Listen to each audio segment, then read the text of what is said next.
আসসালামু আলাইকুম, welcome back. আশা করছি সবাই অনেক ভালো আছেন। আজকে আমি চলে এসেছি অ্যারাবিক প্যাটার্নের একটি আই মেকআপ লুক নিয়ে। অ্যারাবিক প্যাটার্নের যেই মেকআপ স্টাইলগুলো আছে আমার কাছে সেগুলো খুবই ভালো লাগে। তো চলুন দেখিয়ে দিচ্ছি আমি কিভাবে আমার আজকের লুকটি করেছি। তো প্রথমে আমি আমার চোখের নিচে এরকম করে লোজ পাউডার দিয়ে নিচ্ছি এবং টেকনিকের এই প্যালেট থেকে এই কালারটিকে আমি আমার ট্রানজিশন শেড হিসেবে পুরো চোখে অ্যাপ্লাই করে নিব। চোখের ইনার কর্নার থেকে আউটার কর্নার পর্যন্ত ভালো করে ব্লেন্ড করে নিব। আমাকে কিন্তু জানাবেন অবশ্যই আমার ভিডিওগুলো আপনাদের কাছে কেমন লাগছে। আর আমি সপ্তাহে 4টি করে ভিডিও দিয়ে থাকি প্রতি উইকে, ফ্রাইডে থেকে সানডে এবং টুয়েসডেতে আমি আমার ভিডিওগুলো আপলোড করে থাকি বিকেল ঠিক 5টায়। অবশ্যই আমাকে কমেন্ট করে জানাবেন আমার ভিডিওগুলো আপনার কেমন লাগছে, আমি অনেক খুশি হব। আমি এখন আমার ট্রানজিশন শেডটিকে শুধুমাত্র ক্রিজের অংশটাতে ব্লেন্ড করে নিচ্ছি এবং এই শেডটিকে নিয়ে আমি ডার্ক কালারটিকে ইনার কর্নার থেকে আউটার কর্নার পর্যন্ত ব্লেন্ড করে নিব এবং আউটার কর্নারটাতে একটু এক্সটেন্ড করে ব্লেন্ড করব যাতে একটা ড্রামাটিক লুক আসে।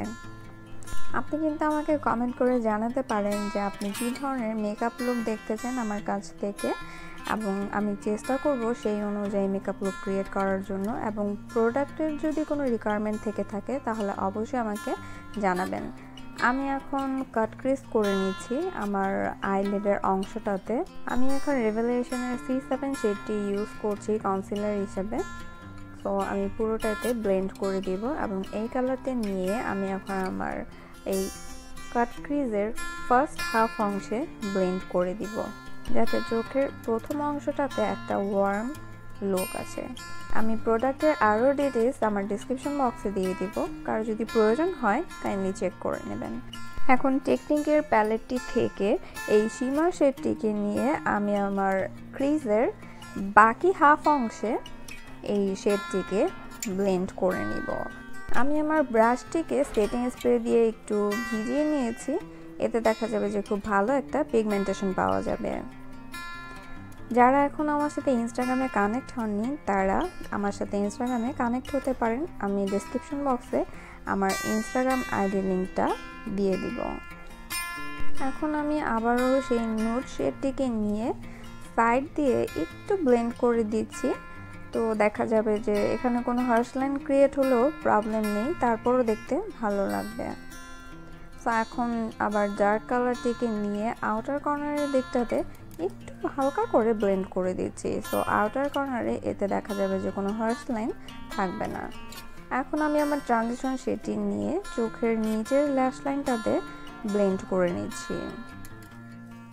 এখন আমি ল্যাকমির আইলাইনারটি অ্যাপ্লাই করছি। আমি জাস্ট একটা আউটার লাইন ক্রিয়েট করছি আইলাইনারটি দিয়ে, পরে আমি আইলাইনারটিকে আবারও সেট করব। আমি এখন রিমেলের ওয়াটারপ্রুফ কাজলটি নিয়ে আপার ওয়াটার লাইন এবং লোয়ার ওয়াটার লাইনে অ্যাপ্লাই করে নিচ্ছি। কাজলটিকে ট্রাই করব একটু বোল্ড করে অ্যাপ্লাই করার জন্য। এখন আমি চোখের ইনার কর্নারে এবং আইব্রো বোনসে হাইলাইটার অ্যাপ্লাই করে নিচ্ছি। আমি আজকে সফেক্সের হাইলাইটার প্যালেটটি অ্যাপ্লাই করছি। এখন আমি কাজলটিকে একটু বোল্ড করে দিব। বোল্ড করে কাজল দিতে সবারই অনেক ভালো লাগে, তাই না? আমারও অনেক ভালো লাগে। এখন আমি আইলাইনারটাকে এক্সটেন্ড করে দিচ্ছি আমার আউটার কর্নারে। সো আমি এখন কাজলের সাথে আমার আইলাইনারটাকে অ্যাডজাস্ট করে দিচ্ছি।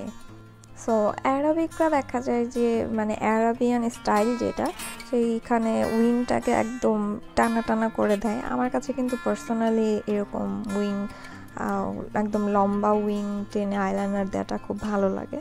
সো এখন আমি আমার চোখের ইনার কর্নারটাকে এক্সটেন্ড করে দিচ্ছি। তো আমি ট্রাই করছি যে এটা পুরোপুরি ডিটেলসে দেখানোর জন্য যাতে আপনাদেরও দেখতে সুবিধা হয়, বুঝতে পারেন সহজে। সো এখন আমি আমার ডার্ক আইশ্যাডোটিকে নিয়ে আবারও চোখের নিচটাতে আইলাইনারের ঠিক নিচটাতে আমি অ্যাপ্লাই করে দিচ্ছি।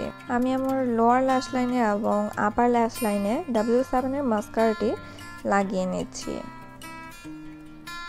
এবং একটি আইল্যাশ পরে নিয়েছি ঠিক এমন টাইপের, ভারীও না খুব একটা, তো এই ছিল আমার ফাইনাল মেকআপ লুক আজকে। আশা করছি সবার কাছে ভালো লেগেছে। সাথে আমি একটি এমন হেড ব্যান্ড পরেছি যাতে একটা প্রপার অ্যারাবিক লুক আসে। তো জানি না কতটুকু হয়েছে, আমাকে কমেন্ট করে আপনারা জানাবেন আপনাদের কাছে কেমন লেগেছে। আমি খুবই খুশি হব। আর আমার চ্যানেলটি যদি আপনারা সাবস্ক্রাইব করে পাশে থাকা বেল আইকনটিতে ক্লিক করে রাখেন তাহলে কিন্তু সব নোটিফিকেশন আপনারা পেয়ে যাবেন। আজকে এখানেই শেষ করছি। আল্লাহ হাফেজ।